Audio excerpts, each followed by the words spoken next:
My 21st birthday was April the 7th, 2008, and I wished to play the WSOP main event. 5 days later, I won the qualifier for it.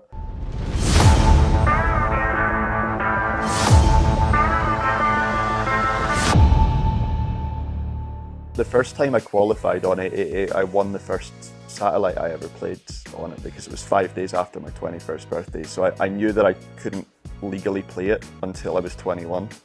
I was actually more excited to play the main event satellite on the Sunday than I was for my 21st birthday. Because I'd had this goal set for about a year looking at it. As something that would be really cool to do.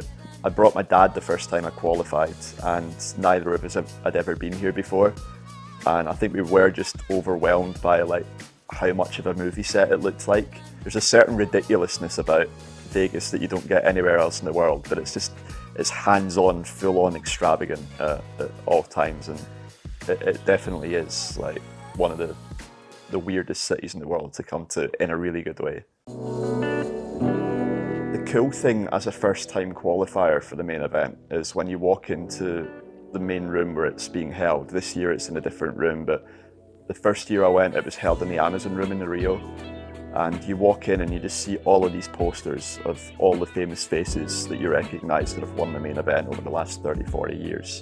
But as a 21-year-old kid, that was the coolest thing in the world. It was, meeting all these guys and feeling that you were sort of on a par with them for just a couple of days, even if it was that. It's the coolest experience that you can have in poker, I think, to play this tournament.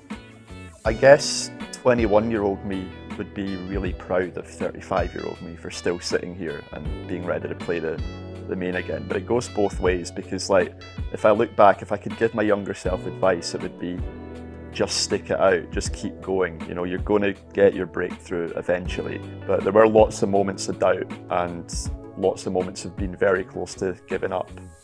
And it's really cool now to have really good breakthrough results behind me, really good scores, beating really difficult players. And to now be playing the main event today again, I couldn't be more thrilled or excited, even 14 years later. This is the 5th time I've played it, but I'm just as excited right now as I was the first time. This one tournament, if you can get one shot in your lifetime to win this, I think it would be probably a highlight of anyone's poker career, I would reckon.